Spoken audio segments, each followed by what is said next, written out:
നമസ്കാരം പ്രിയപ്പെട്ട പ്രേക്ഷകരെ.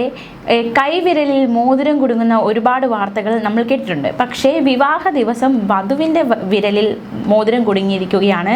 വളരെ നടക്കുന്ന ഒരു സംഭവമാണ് ഉണ്ടായിരിക്കുന്നത്. മഞ്ചേരിയിലാണ് സംഭവം. വിശദമായി നോക്കാം. വിവാഹ ദിവസം തന്നെയാണ് വധുവിൻ്റെ കൈവിരലിൽ മോതിരം കുടുങ്ങിയത്. വിവാഹ സൽക്കാരത്തിനിടെ കൈവിരലിൽ വലിയൊരു വേദന, അതായത് മോതിരമിട്ട വിരലിൽ ഭയങ്കര വേദന എടുത്തു. ഇതേ തുടർന്നാണ് വധുവിൻ്റെ ശ്രദ്ധയിൽ മോതിരം കുടുങ്ങിയതാണെന്ന് മനസ്സിലാക്കിയത്. വലിയ വേദന ഉണ്ടായതിനെ തുടർന്ന് നവവരനൊപ്പം യുവതി മഞ്ചേരി അഗ്നിരക്ഷാ നിലയത്തിലെത്തി. ശേഷം ജീവനക്കാർ കയ്യിലെ മോതിരം കട്ടർ ഉപയോഗിച്ച് മുറിച്ചു മാറ്റുകയായിരുന്നു. പിന്നാലെ ഇരുവർക്കും ആശംസകൾ അറിയിച്ചു ജീവനക്കാർ. അതിനുശേഷം അവരെ സന്തോഷത്തോടെ യാത്രയാക്കി.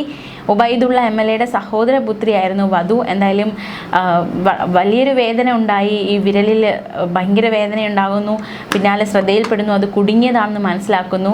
ശേഷം നേരെ വരനും വധുവും കൂടി നേരെ പോയത് അഗ്നിരക്ഷാ സേനയുടെ അടുത്തേക്കായിരുന്നു.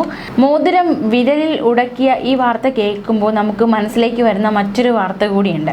രാഗി റോസ് എന്ന മാധ്യമ പ്രവർത്തകയ്ക്കുണ്ടായ ദുരനുഭവം നമുക്ക് അത്ര പെട്ടെന്ന് മറക്കാനിടയാവില്ല. വടകരയിലേക്ക് ജോലിക്കായി പോയി മടങ്ങുന്നതിനിടെ മാധ്യമപ്രവർത്തക രാഗി റോസ് നേരിട്ട അനുഭവം നേരത്തെ വാർത്തയായിട്ടുള്ളതാണ്. ആ സംഭവത്തിലേക്ക് നമ്മൾ ഒരിക്കൽ കൂടി പോവുകയാണ്. ബസ്സിൽ നിന്ന് ഇറങ്ങുമ്പോൾ വാതിലിൻ്റെ വശത്തെ തകിടിൽ മോതിരം മുടക്കി വിരൽ വലിച്ചെടുക്കപ്പെടുകയായിരുന്നു. നേരിയ വേദന മാത്രമാണ് രാഗിക്ക് ആദ്യം അനുഭവപ്പെട്ടത്. പിന്നീട് നോക്കിയപ്പോഴാണ് വിരൽ മുറിഞ്ഞു പോയെന്ന് മനസ്സിലായത്. അപകടത്തിന് CCTV ദൃശ്യങ്ങളടക്കം പുറത്തു വന്നിരുന്നു. റിംഗ് അവൽഷനാണ് അന്ന് സംഭവിച്ചത്.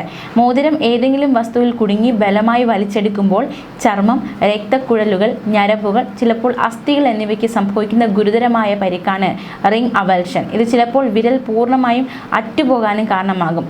ഡീഗ്ലോവിംഗ് എന്ന അവസ്ഥയിൽ ചർമ്മവും മറ്റ് ഭാഗങ്ങളും പൂർണ്ണമായി അടർന്നു പോകും. മോതിരം കുടുങ്ങാൻ സാധ്യതയുള്ള സാഹചര്യങ്ങളിൽ, പ്രത്യേകിച്ച് യന്ത്രപ്പണികൾ ചെയ്യുന്ന ജോലി സ്ഥലങ്ങളിൽ മോതിരം ധരിക്കുന്നത് ഒഴിവാക്കണം. കനം കുറഞ്ഞ മോതിരങ്ങൾ ഉപയോഗിക്കുക. അപകടമുണ്ടായാൽ ഉടൻ തന്നെ വൈദ്യസഹായം തേടുക. അപ്രതീക്ഷിതമായി സംഭവിക്കുന്ന ഇത്തരം അപകടങ്ങളെക്കുറിച്ച് ശ്രദ്ധ പുലർത്തണം എന്നതടക്കമുള്ള ഒരുപാട് കാര്യങ്ങൾ നമ്മൾ ശ്രദ്ധിക്കണം. പ്രത്യേകിച്ച് മോതിരമിടുന്നവരൊക്കെ ഈ കാര്യങ്ങളൊക്കെ ശ്രദ്ധിക്കേണ്ടതായിട്ടുണ്ട്. മോതിരമിടുമ്പോൾ അത് നമുക്ക് യോജ്യമാണോ, മുറുകി കിടക്കലാണോ, അതോ അത്തരത്തിലുള്ള കാര്യങ്ങളൊക്കെ ശ്രദ്ധിക്കേണ്ടതുണ്ട് എന്ന് ഓർമ്മിപ്പിക്കുകയാണ് ഈ സംഭവം. ന്യൂസ് ഡെസ്ക് മലയാളി വാർത്ത.